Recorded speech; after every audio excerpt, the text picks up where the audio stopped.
We are back for Do This, Not That, presented by Marigold.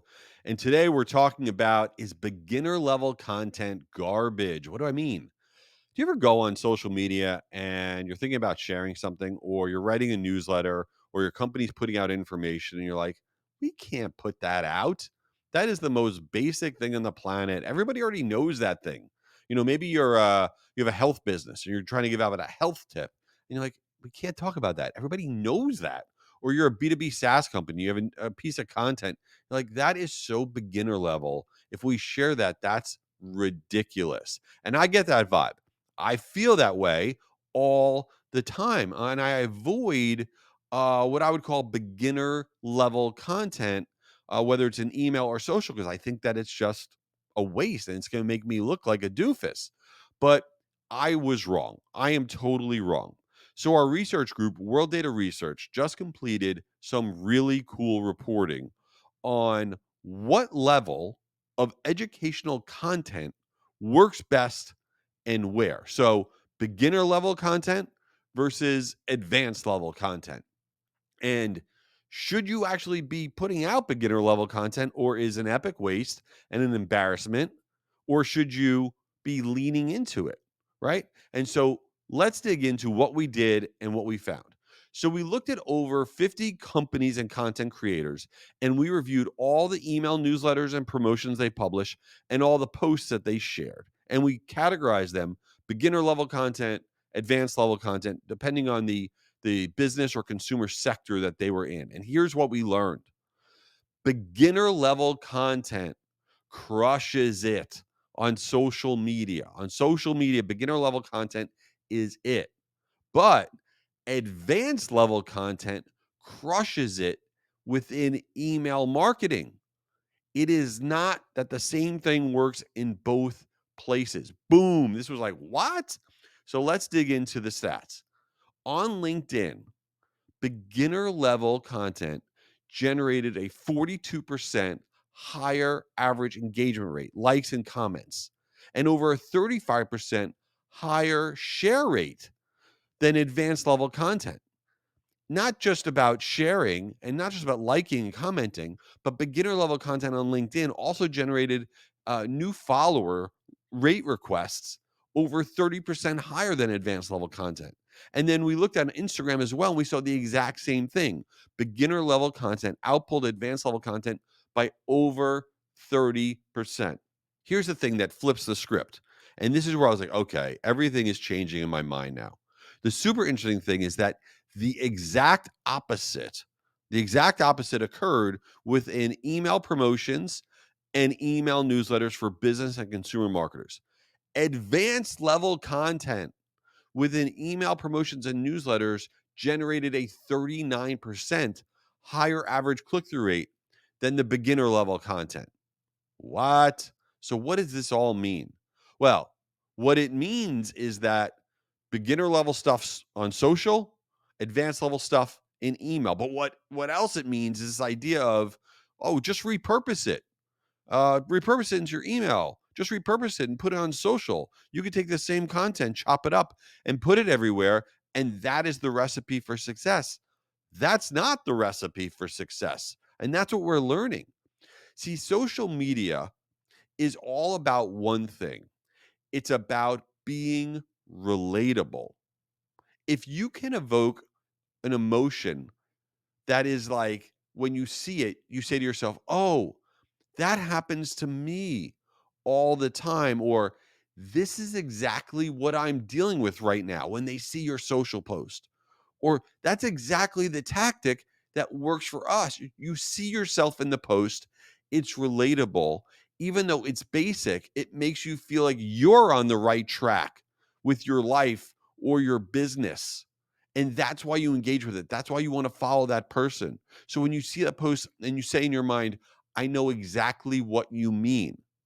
That ability to be relatable ties in perfectly with beginner level content. So people on social media, they want a quick, digestible content that they can easily navigate, easily share, easily act upon. Now, email is a different animal. It's a different animal. We make a much higher investment with our time with email. We go to our inbox, we're like, okay, I'm going to open this now, and we want to dig into it. We want to see that in-depth analysis, that expertise, those insights, those things that we didn't know that we could really take a moment, take a deep breath and absorb. Email is a higher investment. So, in general, what does it all mean? It means that we need to be thinking about tailoring our content to the channel that we are marketing in. It's not just take content and repurpose it everywhere and roll with it. It's email is for this, and social media can be for that, and it will significantly impact your engagement and your effectiveness. Creating a platform specific content strategy is where my head is at. I am going to go deep down this rabbit hole and see what happens. All right. Before we get into the chaos of this podcast, which is Since You Didn't Ask, I wanted to share with you about our sponsor, the amazing Marigold. Listen, this is the time of year that we all think about our MarTech stack. Do I need a new vendor? Are contracts coming up? Do I hate my vendor? What should I do? Well, if you're not thrilled with your email sending platform, I am telling you, you got to check out Marigold. Maybe you never heard of them. That's because it's a roll up of all these companies. Campaign Monitor and Sail Through and Emma and Cheetah Digital. They're all part of Marigold. You need to check them out if you're not thrilled with your email signing platform. This is who I use. You can go to meetmarigold.com to check them out. Or if you DM me on LinkedIn, I will connect you with all the people I know there and they will hook you up. So check them out at meetmarigold.com or drop me a DM. I'm telling you, there's a better way to get your email out the door. All right, let's get into Since You Didn't Ask. This is on my mind because this just happened this week. So my wife is a dermatologist. Yeah, she's a billion times smarter than I am. And she's always like, "You got to come to my office. I see something on your arm. We got to freeze that off. We got to take that off." And I'm always putting it off because I'm like, I don't want to do that. But this week, she's like, "You're coming in. You have time, whatever." So I go to her office, and she's the best. She's the literally the best doctor on the planet.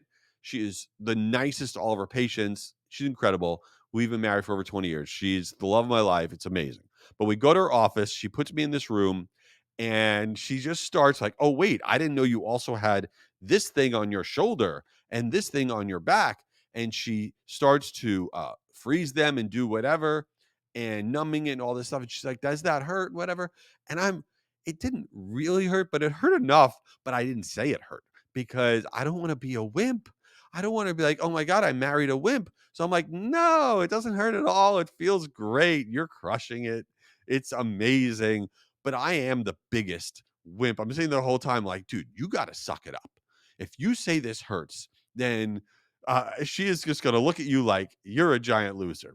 So then the other part is, and I know people always say to me, "Oh my God, it's so cool that you have like access to all of this skin stuff like Botox and lasers and all this stuff." But I don't care. I know I need to care. I don't care. But she does that stuff to me. And I guess it's good. So that way when I'm like 80, maybe I'll look like I'm 70, right? I guess. And then the other bad things is that she's like, "Did you wear sunscreen?" And I'll be like, "Yes, I did." And but I usually don't do a very good job. It's like I put it like a dot. Okay. But I also don't want to not do it because if I don't do it, then that's bad because I feel like I'm not supporting the team and I don't want to get a sunburn because that would be like epically horrible. And the really probably the most difficult part about being married to a dermatologist is that I love horrible TV. She loves horrible TV too. But there are these shows that cross over that are horrible TV and dermatology related. So we watch stuff like Dr. Pimple Popper and Botched. And these shows are amazing, right? Dr. Pimple Popper is this, I think she's a dermatologist and she takes care of the most in wild skin problems that you've ever seen. And people have like these cysts that are like huge, they look like a softball or whatever. And it's the most disgusting show of all time. And I'm sitting there and my wife would be like, "Oh, this is so wild. This is so cool." And they're like about to like pop the most disgusting thing I've ever seen. And I'm as if it's a horror movie. I have my hands over my eyes. I'm like, I cannot watch. I'm gonna throw up. And I'll be like, is it over? Did they take the thing out? Did they cut it out? Did it whatever? And she's like, no, they're in the middle of it. This is great. I'm like, this is not great. And same thing for botched. Botched are these two plastic surgeons, and people come in with the worst plastic surgery you've ever seen, and then they try to fix it up. And I'm always like, what? What? Somebody's like missing their nose or their ears falling off. And my wife's like, this is great. And I'm like, I don't know what's going on here, but I do love watching all those shows. So yeah. And I've convinced her to come on as a guest on this podcast. So in a few weeks, get excited. She'll be here. And this is not a commercial for her. She's probably going to kill me that I'm doing this, but if you want to follow her on Instagram, she's on Instagram. Her dermatology stuff is, and it's Dr. Schwedelson. So Dr. Schwedelson, just all the letters, Dr. and then my full last name. So at Dr. Schwedelson on Instagram. She is the greatest doctor in the world. She is awesome. And Al, if you're listening, I appreciate you taking care of me. I appreciate the fact that I don't have a lot of wrinkles, and I will try to not cover my eyes when I watch Dr. Pimple Popper. All right. Thanks everyone for being here. Leave this thing a review. I appreciate you, and catch you later.